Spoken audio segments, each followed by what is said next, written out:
স্বাস্থ্য বিষয়ক আলোচনা আজকে থাকবে প্রেগনেন্সির লক্ষণগুলো নিয়ে বিস্তারিত।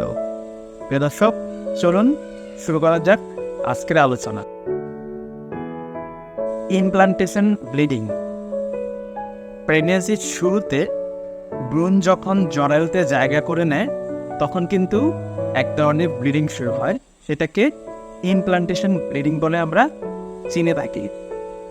সাধারণত কনসিভ হওয়ার 6 থেকে 12 দিনের মধ্যে এই ব্লিডিংটা দেখা দিতে পারে, তবে অনেকে এটাকে পিরিয়ডের রক্তভেবে ভুল করেন।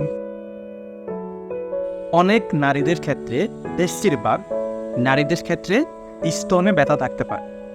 স্তনটা তার কাছে ভারী ভারী লাগতে পারে, বা স্তনের যে নিপন সেটাতে ব্যথা থাকতে পারে, বা আলাদা এক ধরনের অনুভূতি হতে পারে, শিরশির লাগতে পারে।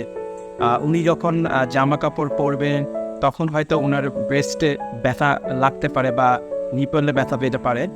তো এটি স্বাভাবিক। প্রেগনেন্সির শুরুতে এই লক্ষণগুলো সাধারণত দেখা যায়। গর্ভধারণের শুরুর দিকে অনেক নারীরই ঘন ঘন প্রস্রাব দেখা দেয়। মূলত এর কারণ হচ্ছে বিশেষ এক হরমোনের কারণে তখন নারীদের তলপেটে রক্ত চলাচল বেড়ে যায়, পাশাপাশি কিডনিতেও রক্ত চলাচলটা খুব পরিমাণ বেড়ে যায়, যার ফলে অনেক নারী ঘন ঘন প্রস্রাবের সমস্যায় ভুগতে পারে। গর্ভাবস্থায় কিছু হরমোনের পরিবর্তন ঘটে, সেই কারণে অনেকের পেট ফাঁপা হয়ে থাকতে পারে বা পেটে গ্যাস হতে পারে।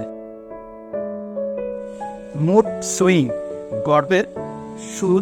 গর্ভাবস্থার শুরুর দিকে সাধারণত হরমোনের পরিবর্তনের কারণে মুড সুইং হতে পারে। এই ধরেন মেজাজ খিটখিটে হওয়া, কান্না পাওয়া, এই ভালো লাগা তো এই মন্দ লাগা, এটিও কিন্তু স্বাভাবিক। গর্ভাবস্থার শুরুর দিকে অনেকেই বমি বমি ভাবে বা বমির সমস্যার সম্মুখীন হতে পারে, তবে এই ক্ষেত্রে যাদের একটু স্বাস্থ্য বেশি তারা এই ধরনের সমস্যায় পড়তে পারেন। দুর্বলতা বা ক্লান্তি। সাধারণত কনসিভ হওয়ার প্রথম সপ্তাহে বা প্রথম 3 মাস অথবা শেষের 3 মাসে আপনি এই সমস্যা ভুগতে পারেন। প্রোজেস্টেরন নামক একটি হরমোনের কারণে ধারণা করা হয় যে এই সমস্যাগুলো সম্মুখীন হয়। মুখে স্বাদের পরিবর্তন।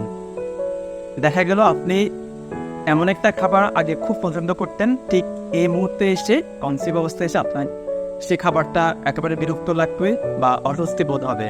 তবে এই সময়টাতে লবণাক্ত খাবার বা নোনতা খাবারগুলা বেশি স্বাদযুক্ত মনে হবে। এবার আসবো ঘ্রাণ নিয়ে। আপনি কনসিভ অবস্থায় এটা বেশি লক্ষ্য করতে পারেন যে ঘ্রাণ নিয়ে কোনো একটা কিছুর স্মেলটা আপনার কাছে খুব বেশি লাগবে। যেমন ধরেন কোনো কিছুর একটা গন্ধ বা কোনো কিছুর একটা বাজে স্মেল, সেটি আমরা যারা সাধারণ মানুষ আছি তার থেকে হালকা লাগবে, বাট আপনার থেকে অনেক বেশি ঘ্রাণ মনে হবে। এটিও কিন্তু প্রেগনেন্সির লক্ষণ।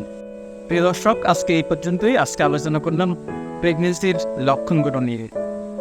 সবাই ভালো থাকবেন, সুস্থ থাকবেন, নিরাপদে থাকবেন। আবার দেখা হবে ইনশাল্লাহ। আল্লাহ হাফেজ।